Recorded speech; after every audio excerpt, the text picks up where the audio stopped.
What if I told you that one mistake could cost you thousands of dollars, or cause you to lose the home that you love, or even cost you loan approval?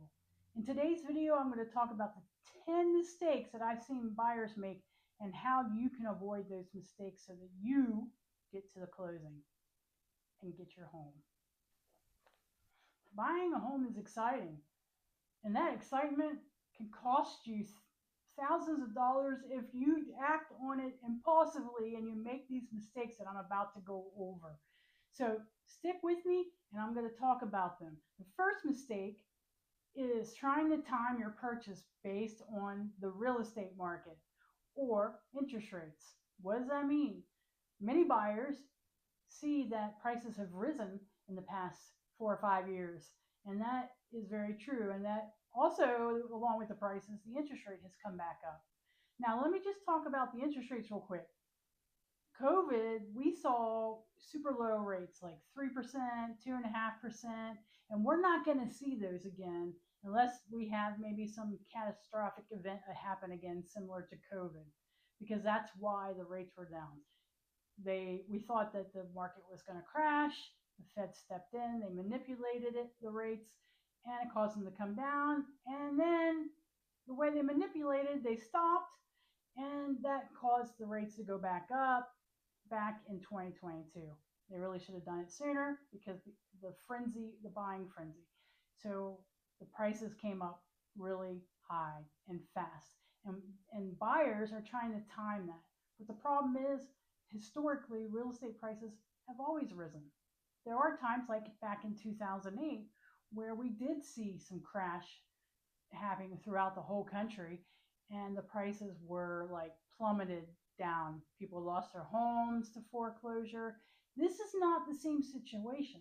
That situation, there was a lot of people who were given loans that should have never received any loans because of their income or whatever their ability to pay back. Now, it's just that our inventory levels are so low. We're still seeing seller markets too. Even though I'm recording this in June of 2026, we have seen seller markets and or a more balanced market. So if you're thinking about timing it, if you were a few years ago and you're trying to time the market and you still haven't bought now, you've lost. The interest rates, they're going up and down based on, what's happened with the economy and things like that. You need to make a decision on what's best for your family, not the market, not the interest rates, but your financial life, your family's financial life. What is your goals? And base your decisions off of that. Because if you continue to time it, you may end up getting priced out of the market and finding homes that you're not really happy with. Mistake number two is looking at homes before you're pre-approved. And I'm talking about physically going and looking at the home, setting up showings and looking at it. I'm not talking about online or even driving by, because if you drive by, that gives you a chance to check out the neighborhood and maybe eliminate some of them.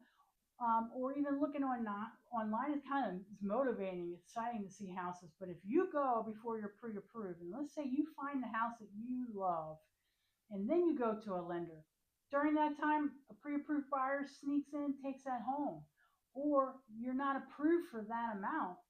It's very devastating. It's heartbreaking, and it's really tough to brush yourself off and get back onto the home buying process because it's kind of discouraging. So make sure that you're fully approved, not qualified, but fully approved. And that means meeting with a lender, giving them all your financial statements, and them running your credit and telling you you're pre-approved. We just need the house. Mistake number three is focusing only on the price. And you're like, well, you just told me to make sure I'm pre-approved so I know what the price is. But what I'm talking about is you dive and you dig deeper and you look at the property taxes of each individual house, because that's going to be different based on what the previous owner paid for and how long they've owned it. You want to look at HOA fees, CDD fees, because part of your payment is principal, interest, your escrow, which is your property taxes, your homeowner's insurance, which is going to vary based on the house as well. Does it need flood insurance? Is that going to be a requirement from your lender? Those are common mistakes people don't think about. And then the other one too is make sure you're always saving money for maintenance, or big ticket items break and you need to replace them. So don't just focus on the price, also look on the individual cost as well. Mistake number 4 is not paying enough attention to the location. So what does that mean? Let's say you find a house in a neighborhood and it's, for some reason, it's way less than all the other houses. You need to really look at the bigger picture and find out why. Maybe that house backs up to a busy road, that you don't really think about. But there is a chance for those people that live on that busy road that they could wake up one day and a car is in their backyard and runs through their fence, hits their house. You want to look at that kind of stuff. You also want to look at the upkeep of the neighborhood. Is it looking nice? Is there pride of ownership? Is there pride of renters? Well, because there's a lot of renters that they get a bad rap, but they keep their properties nice. You want to look at that and come back during different parts of the day to see what the noise level is, things like that. Is there a cell phone tower? Is there power lines? Is there, one of those water things behind the house?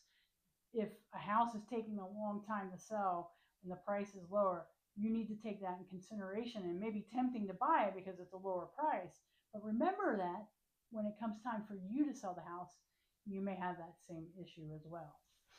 Number 5 kind of goes with number 3 about, there's more to it than just price. This is underestimating your monthly costs, not accounting for each individual house, because some houses, the property taxes are super low because that owner's been in that house for a while. But when you buy it, it's going to be reassessed to the new purchase price, and that could change. For example, when we bought our house, the previous owners were paying about $700 a year. When we bought it and it reassessed, it jumped up to $2,100. Now we're up to $2,300 a year. That's a significant jump. And our payment went up, not our principal and interest, but our escrow caused our payment to go up. And then we were short on our escrow, so we had to pay extra to get that shortage resolved. So make sure, and I talk about payment twice because this is really important. You don't want to be house poor. You want to make sure that you can comfortably afford your house payment with all the fees, with all the increases, because you will resent that house if you can't. And you don't want to be struggling trying to make that payment and then you're resentful. It's stressful. So we need to make sure we take a look at things. And if HOAs are not your thing, CDD fees are not your thing, and you're not interested in all the amenities, then we need to eliminate those houses. Number 6 is skipping your research on insurance. I always recommend that maybe you kind of talk to your car insurance and see if they do a bundle and kind of get a really rough idea. But once we go under contract, that 10-day period when you're doing your inspections, you want to get a quote from them. You want to find out if you have to have flood insurance. And we're going to know that ahead of time because we're going to look for that. But flood insurance, if it's not required, you can get it. And it's cheaper than if you're required because you're in a flood zone. If you're in a flood zone, your mortgage company is going to require you to get flood insurance. So you want to factor in that cost too. So make sure you check things out during that 10-day period, or even before, get a very rough estimate. And houses that are newer, they have newer components, they're going to cost a little bit less for the homeowner's insurance. So don't skip out on your research for that. Number 7 mistake is falling in love with a house too early. And what do I mean? I've talked about houses are going to talk to you. You're going to know the one when you walk into it. And it is so hard not to get excited, not to be really, hyped up to want to get the house. But you want to make sure that you try to, compartmentalize that a little bit, kind of back off a little bit, because you want to make sure you're as objective as possible when you're making your offer, when you're negotiating, when you are coming to repairs. What if there's some repairs that come up that were not expected. They were under the radar, and the seller's not going to agree to fixing them. Are you going to be so in love with it that you're going to go ahead and say, I'm not worried about that, and then a year or two later down the road, you regret that decision because you fell in love with the house too soon? And I know it's tough and it's hard to do. I'm no different. I would excuse things sometimes too. And so far, I haven't regretted it, but I knew up front too.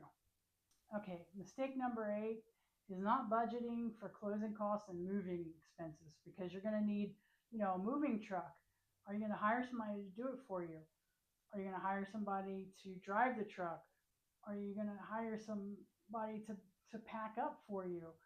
There's also deposits for all your utilities that you may have to make. Um, Closing costs. Sometimes people skip that, but that's usually a rough estimate, is 3 to 4% of your purchase price is your closing cost. But what's also involved with your closing costs are home inspection, WDO inspection. Is there a septic tank? Do you have a pool? Do you want to inspect those? Those are part of your closing costs. Appraisal fee even is paid outside of closing. You pay it up front, so you're going to have those fees. You don't want to come to closing and be short, or get your closing disclosure a few days ahead and find out you don't have enough money. You want to know that you have all those. And I'm going to give you a storytelling time.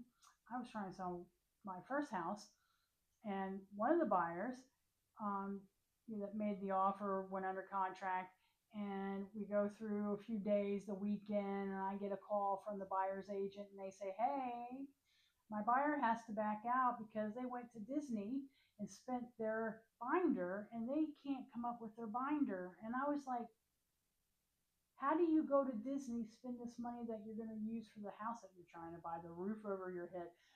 I was not happy, but it fell through. And then we did go under contract, and we did eventually close with somebody that didn't spend their money at Disney. But see, you have to make sure. I'm not saying don't go to Disney, but maybe I am kind of saying don't do those kind of things until after closing. So make sure you know exactly what your costs are going to be and how much you have already.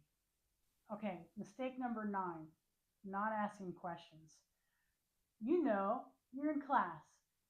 Teacher asks questions, or you want to ask a question. You're afraid to raise your hand and ask the question because you don't want to feel like you're dumb, and you don't want people to laugh at you. Okay, I'm going to tell you this. I will never feel that way about your questions. I will never make you feel that way about your questions. No question is a dumb question, okay? Because this is new. You don't learn unless you ask questions. So ask questions all the time. Even if you have to ask that question over again, I want to make sure you know the process inside and out as well. Okay, so never be afraid to ask questions. You won't know unless you do. Okay, last but definitely not least, maybe it's one of the important ones, is do not buy anything on credit once you're under contract. Heck, if you can avoid it before you go under contract, do that as well. And I'm going to storytell on this. You may have heard me talk about it before, but I had friends in another state, had their house up for sale. Process is going great. They get a call. The buyers cannot proceed with the loan because they went out and bought brand new furniture on credit, and that caused their debt to income ratio, knocked them out of their approval for the loan. That is devastating because the sellers have to start all over. And the buyers, it's devastating for them too, because they made this mistake that cost them this house, but they have new furniture that they can't put in the new house. That is horrible. So once you go under contract, do not buy a new car. Do not buy new furniture. Do not open up a line of credit at Home Depot for your new house. Do not deposit big lumps of money that you would not normally and cannot explain. Don't withdraw big numbers, a big amount of money out of your account unless it's normal. Always run everything by your lender, because we want to get you to closing and not have you holding the bag of new furniture but not a new house. Buying your new home doesn't need to be overwhelming. And knowing these mistakes can help save you thousands of dollars and reduce stress when it comes time for you buying a house as well.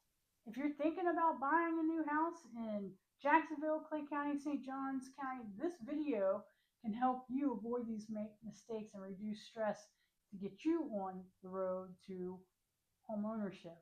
Check out my video where I just break down the whole process from step one.